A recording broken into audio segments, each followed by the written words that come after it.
Hi, I'm Katie Alt with Katie Alt and Associates Real Estate, and today I'm going to show you one of my favorite things ever, how to make templates in Gmail to save time and energy.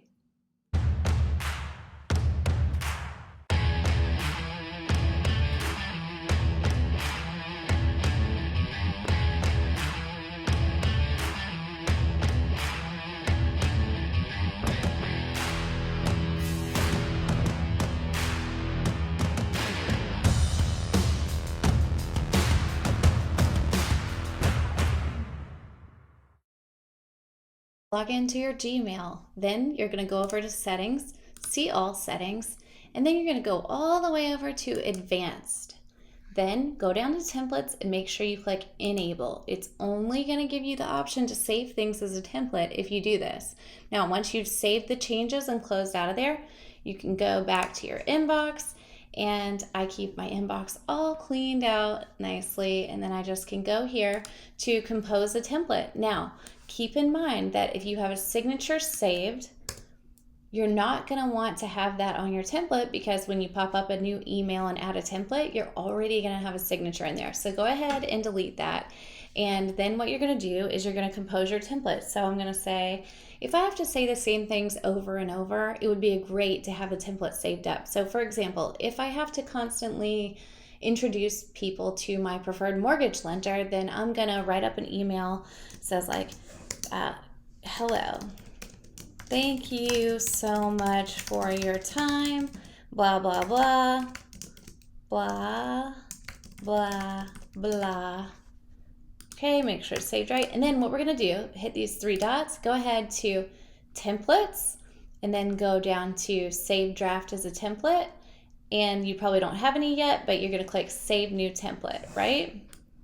And it doesn't have a name because I didn't put a subject. So for mine, it's going to be Test Template. And hit save. Okay, I'm just going to throw this away. Now I'm going to go here and I'm going to go ahead and get ready to write an email. My signature is auto-populated and I'm going to go hit templates, test template, boom. You might want to hit enter after you write the email before you save it so you don't have to do that. But anyway, if you want to change your subject, if you had it saved up as something shady like this is an email template to send to rude people or something like that, make sure you erase the name subject and put whatever you need to put in there if you need to. So that is one way to save time and energy.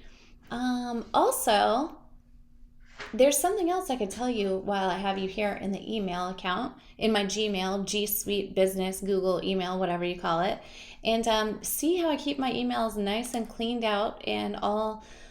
That's how I know that I'm done with everything because I can archive the emails when I'm done because I have it all set up nicely. So if you want to have your emails looking like this, you can go under settings, see all settings. You can go under general. You can go to inbox and you can decide if you want to have all of your emails going into one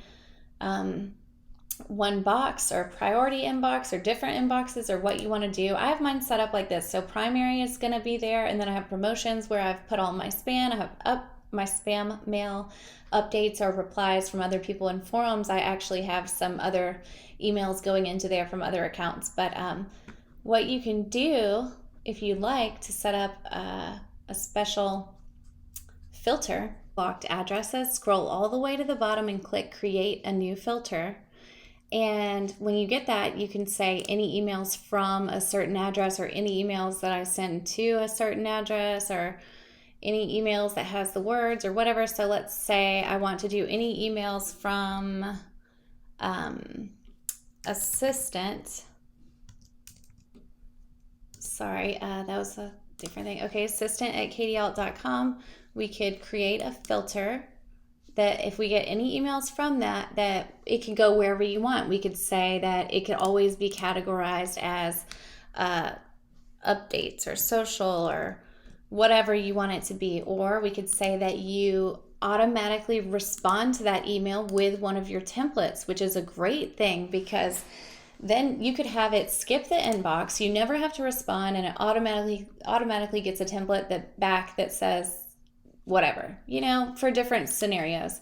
You could apply a label or forward it to a different email address. For example, with all the kids in digital learning school or whatever at home, I was getting about 462,073 emails per day with 3 kids. So eventually I had to start forwarding emails from every single one of their teachers to a family email account that I made. And hey, if you're making a family email account, don't make the mistake I made by giving all of your kids a password so that they can archive the emails from the teachers saying that they missed an assignment, because that was not very smart on my part. So I had to lock everyone out and start over. Anyway, I hope that this helped you. And hey, the good thing is that if you're not quite sure what to do about some of this stuff, it is made by Google, so you can literally Google it and you'll probably find the answer. But just let me know if you have questions. I'm sure I can help. Google templates have changed my life, and I hope that they help you as well. Don't forget to subscribe so that you can see new videos once every 10 years by me.